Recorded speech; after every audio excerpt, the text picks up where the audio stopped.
Nous sommes donc de retour avec nos chers invités, Germain Pouli, Adam Adjorno et Firmin Teko Agbo. On va maintenant parler du Mali, un chronogramme et le respect des échéances électorales pour une transition réussie. Une vingtaine de partis ont appelé mardi 27 juillet à une transition réussie.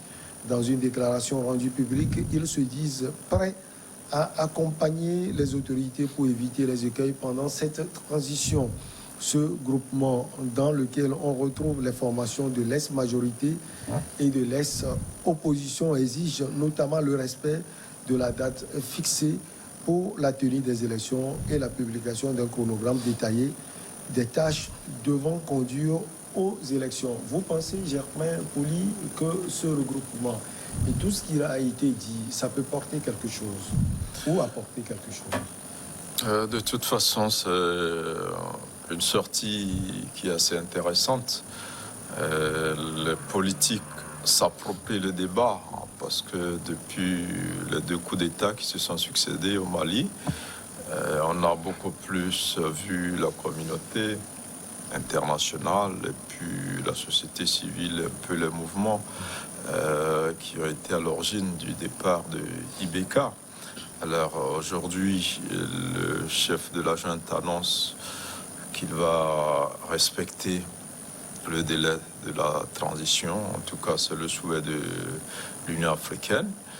Mais on sait qu'il y a une tendance réelle au Mali où les militaires qui viennent par le coup d'État reviennent après comme président, soit directement ou laissent passer et reviennent après. Et donc, il était normal que les partis politiques, dont le rôle essentiel est la conquête et l'exercice du pouvoir, se lancent dans la danse pour dire voilà, nous voulons avoir une date, nous voulons avoir une idée précise du chronogramme des activités qui auront lieu jusqu'à la date donc de la tenue de cette élection. Et ça fait une pression supplémentaire donc, sur ce gouvernement de transition qui pourrait être tenté de faire autre chose que de gérer la transition, parce qu'il y a des problèmes sécuritaires à gérer, il y a la question de la réconciliation aussi à gérer, mais un gouvernement de transition ne veut pas gérer avec succès toutes ces questions-là, et il faudrait qu'il se concentre sur la transition. Et la transition, c'est le passage donc, du pouvoir militaire à un pouvoir civil à l'issue d'une élection. Et donc, c'est plutôt une bonne chose que les acteurs politiques prennent leurs responsabilités et s'organisent pour dire accompagner la transition. Mais on sait qu'en réalité, c'est une pression parce que derrière, probablement, que les responsables de ces partis ont des inquiétudes sur les ambitions de dirigeants actuels de la transition. Et on attend donc de voir la réponse qui leur sera donnée. Est-ce qu'ils seront associés à ce qui se fera? Est-ce que très vite, le gouvernement de la transition va pouvoir les fixer un peu sur ces dates-là? Mais c'est une sortie à saluer parce que quand on est politique, c'est le métier qu'on a choisi et les partis politiques, justement, veulent conquérir le pouvoir, c'est à travers les élections, c'est normal que ces partis-là demandent à savoir c'est quand les élections et comment arriveront-ils à ces élections-là. Firmin a salué, oui, parce que dans les signataires, parmi les signataires, j'allais dire, il y a la DEMA, un parti très reconnu là-bas au Mali, il y a des associations d'anciens communistes, d'autres associations également, des regroupements de partis politiques. C'est quand même encourageant. C'est encourageant, c'est une démarche opportune parce que jusqu'à présent, on ne connaît pas exactement l'agenda de ceux-là qui dirigent la transition. C'est-à-dire, ils ne peuvent pas nous dire aujourd'hui, depuis qu'ils sont à la tête du Mali ou depuis qu'ils sont revenus officiellement à la tête du Mali, voilà ce qu'ils ont eu à faire, voilà ce qu'ils ont eu à réaliser. Jusqu'à présent, rien. Ce qu'on a eu, ce à quoi on a eu droit, c'est une histoire peut-être inventée de toute pièce, de histoire de quelqu'un qui voulait poignarder le président. Atteinte peut-être à la vue du président, on ne sait pas si l'histoire est vraie. Je ne dis pas non plus que c'est vrai. Jusqu'à présent, la version vraie, c'est celui-là qui est décédé. C'est l'agresseur qui devrait nous dire la vérité, mais qui est décédé. Vous imaginez, tout est sombre à ce niveau. Ceux-là qui dirigent la transition, c'est militaire. Vous savez, j'ai une certaine admiration pour les militaires. Moi, mais, c'est-à-dire, moi, je voudrais que les choses soient faites dans les normes. C'est tout. Si c'est un militaire qui dirige aujourd'hui, s'il veut être président demain, rien ne les empêche. Il suffit juste qu'il démissionne, qu'il remette le pouvoir aux civils et que les civils, constitutionnellement, organisent les élections. Et après s'ils veulent aussi être candidats, mais ils se positionnent, s'ils gagnent, ils reviennent au pays, ils reviennent au pouvoir. C'est tout. C'est ce que moi je dis. Les militaires font un travail brave. Nous ne pouvons que les applaudir dès demain. Mais la démarche anticonstitutionnelle, c'est ce que moi je suis en train de dénoncer au Mali, parce que ce n'est pas une bonne leçon pour cette jeune génération qui veut apprendre de ces aînés-là. Maintenant, s'ils sont arrivés à la tête de ce pays, s'ils sont arrivés à perpétrer ces coups d'État, c'est parce qu'ils reprochaient un certain nombre de choses aux autorités précédentes, ceux-là qui dirigeaient le Mali. Il vous en souvient qu'il y a eu des manifestations dans les rues et c'est ce qui a fait partir Ibeka. Et les militaires sont venus à la tête du pays, ils reprochaient un certain nombre de choses, les populations reprochaient la malgouvernance, la corruption, et bien le népotisme et bien d'autres choses. Et maintenant, eux, ils sont venus. Qu'est-ce qu'ils ont pu faire en ce qui concerne la corruption? Qu'est-ce qu'ils ont pu faire en ce qui concerne la lutte contre le terrorisme? Ils sont venus tout récemment. Au moins qu'ils appellent la presse et qu'ils disent, voilà, regardez l'état dans lequel nous avons trouvé le pays. Voilà ce que nous ambitionnons faire d'ici février.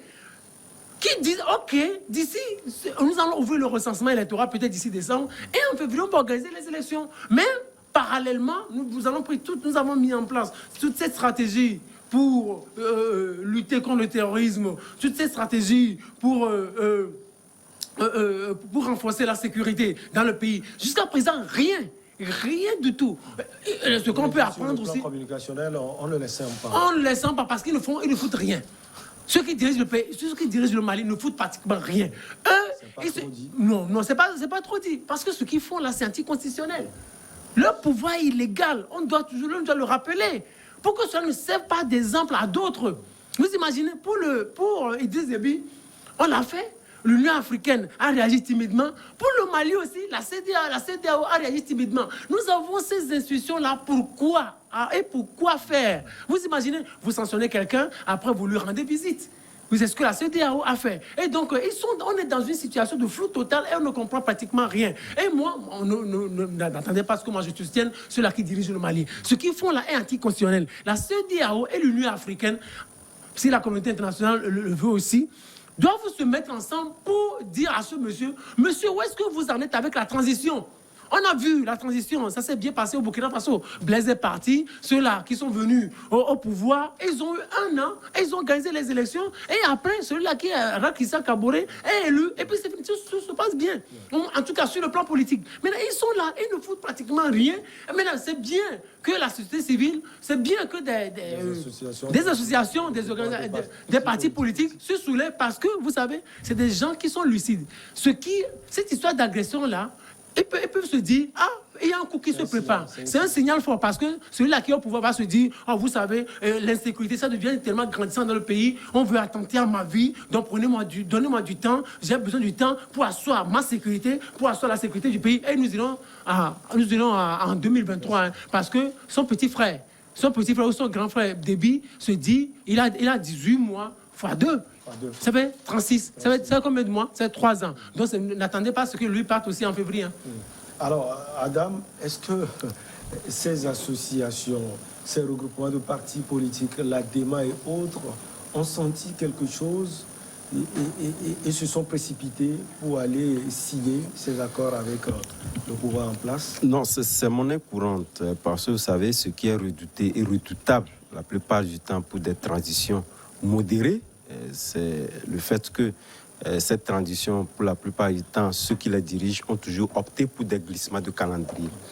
Et que dirons-nous pour une transition durissime, comme c'est le cas au niveau du Mali, puisque ça a été prémédité et donc acté par des acteurs qui avaient la prétention de pouvoir donc diriger les affaires du pays, ce qui n'était pas d'une manière régalienne leur rôle premier.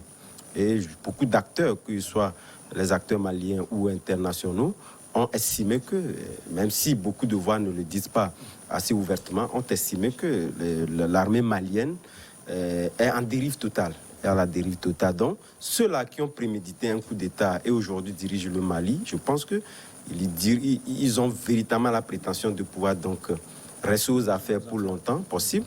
Et donc, ils utiliseront tous les artifices pour se maintenir et donc aller de glissement de calendrier en glissement de calendrier.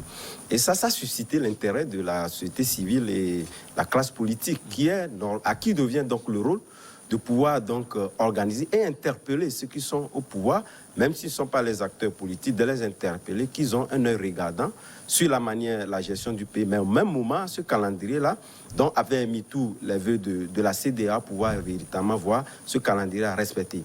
Et à l'entame, partout ailleurs, et je pense que toute l'histoire est là pour nous donner raison, tous ces acteurs-là, primo, ont toujours admis à pouvoir donc respecter ces critères de calendrier. Mais au même moment, il y a d'autres artifices qui, d'une manière artificielle ou d'une manière officielle, sont créés pour justifier le glissement de calendrier. Et je pense qu'il y a beaucoup de bribes au niveau du Mali qui commencent déjà par faire surface et qui poussent la société civile à croire que ces militaires-là qui sont aux affaires ne sont pas prêts à pouvoir donc respecter le délai imparti et le calendrier qui leur est acté.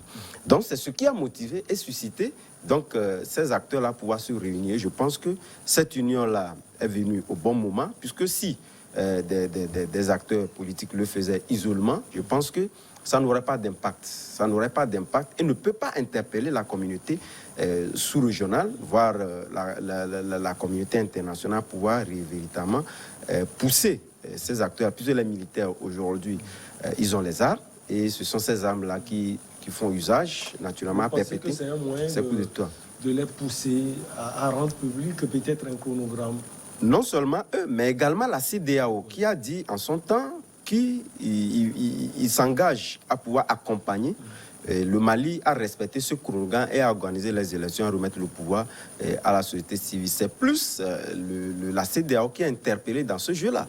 Et Fimel le disait tantôt, puisque le mutisme qui règne, même si on sait qu'il y a donc les ambassadeurs de la CEDEAO accrédités au Mali qui suivent chaque jour que Dieu fait la situation au Mali et rendent compte à la CEDEAO, il n'en demeure pas moins, puisque nous avons vu beaucoup d'acteurs de premier plan de la CEDEAO être à l'avant-garde de cette crise-là. Mais depuis lors, on n'a ni vu Nana Akufo-Addo qui, entre-temps, essayait peut-être de faire des sorties et envoyer des émissaires au niveau du Mali. Donc ce mutisme-là inquiète énormément la classe politique du Mali qui a voulu véritablement se faire entendre et interpeller la CEDEAO sur ses rôles qu'il avait dit à l'entame de cette crise-là qu'il le faisait. Mais on constate que bientôt, c'est 3 mois où ils ont pratiquement moins de 6 mois, en tout cas pour organiser ces élections-là, mais rien ne présage que ce sont des acteurs qui sont là pour voir. Donc déjà, on devait déjà commencer par voir qu'il y a, si qu'ils étaient dans une logique et pour organiser ces élections, on devait directement les sentir. Et moi, je pense que les acteurs politiques savent lire dans les lignes et comprennent que ces gens-là optent pour un glissement de calendrier. Voilà pourquoi cette union entre les acteurs politiques est interpellée la CEDEAO à pouvoir réagir et réagir spontanément. Nous allons parler également du Togo, mais juste après la pause.